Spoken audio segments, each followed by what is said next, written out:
नमस्कार दोस्तों, आप सभी का स्वागत है हमारे यूट्यूब चैनल पंकज फरनोल्स में।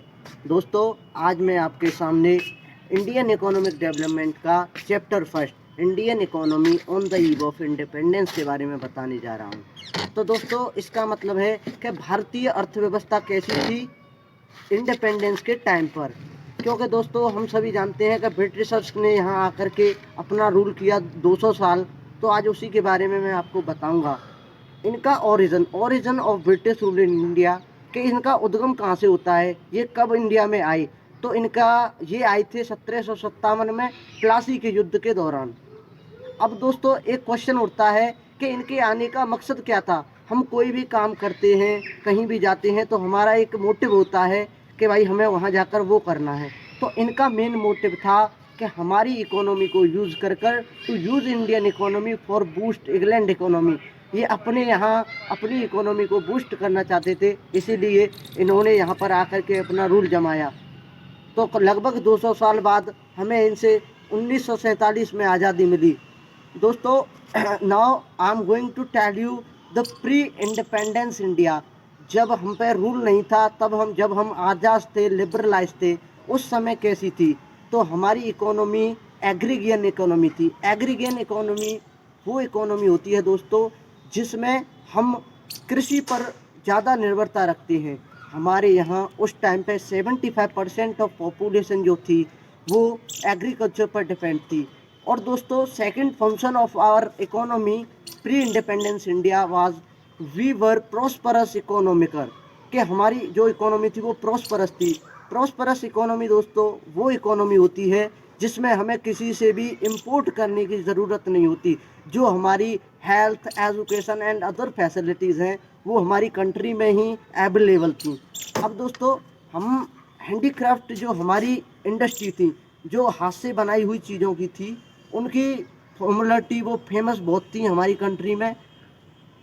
ओके, तो फ्रेंड्स, अब मैं आपको बताने जा रहा हूँ नेशनल इनकम एंड पर capital income of India at the time of independence. तो दोस्तों, हमें इसके बारे में नहीं पता था कि हमारी पर कैपिटल इनकम और नेशनल इनकम क्या है। इसके लिए कोई भी सिंसियर स्टेप नहीं उठाया गया था ब्रिटिश गवर्नमेंट द्वारा।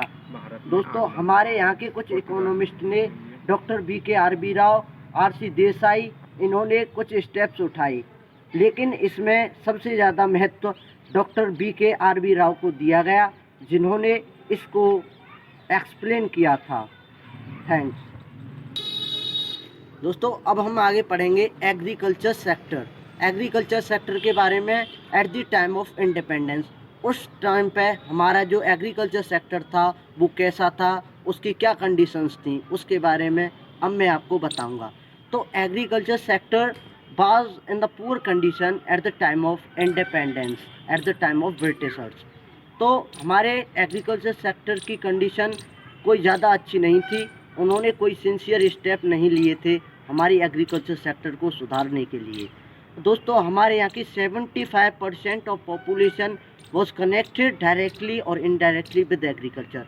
हमारे यहाँ की जो 75% जनसंख्या थी वो डायरेक्टली, प्रत्यक्ष रूप से और अप्रत्यक्ष रूप से कृषि से जुड़ी हुई थी। अब दोस्तों, इसमें उन्होंने कुछ रूल्स भी अलाउ कर दिए, जिसमें लैंड सेटलमेंट सिस्टम और कॉमर्शलाइजेशन ऑफ एग्रीकल्चर आता है। तो मैं अब आपको बताऊंगा कि लैंड सेटलमेंट सिस्टम ये ऐसा सिस्टम था जिसमें के किसानों से लगान वसूली जाती थी। हम जानते हैं लगान is a type of tax, ये एक तरह का टैक्स होता है। हम सभी ने मूवी लगान बहुत ही अच्छे से देखी होगी, आमिर खान की मूवी है, जिसमें मतलब इसी चीज़ के बारे में बताया गया है। तो दोस्तों, अब commercialisation of agriculture. Commercialisation of agriculture में क्या होता था कि हमारे यहाँ के किसानों को हाई प्राइसेस पे कुछ क्रॉप्स उगवाई जाती थी, तो वो उनको अपने लिए न रखकर उनसे मार्केट प्राइस में बेच देते थे, जिससे कि हमें ब्रिटिश से इंपोर्ट करना पड़े अपनी सफिशिएंट नीड्स के लिए, जैसे कि वीट्स, क्लॉथ्स। क्योंकि हम अपनी चीज़ों को उनको दे दिया करते थे, तो हमारे लिए कुछ नहीं बचता था। तो इनको हम कैश क्रॉप्स भी बोलते हैं। कैश क्रॉप्स भी वही क्रॉप्स होती हैं जिनको हम पैसे दे करके बेच देते हैं। Third point, under agriculture sector low level of productivity. दोस्तों उस टाइम पे इरिगेशन फैसिलिटीज़ नहीं थी और कोई भी HY beads high yielding variety seeds नहीं थे, तो इस वजह से जो प्रोडक्शन था क्रॉप्स का वो भी बहुत कम था।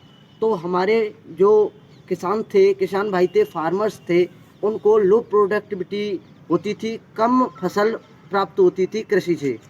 अब दोस्तों इसी के अंदर एक टॉपिक आता है low level of contemporary irrigation facilities. जो इरिगेशन फैसिलिटीज़ थी वो भी बहुत कम थी and low level of investment is allowed on Indian farmers.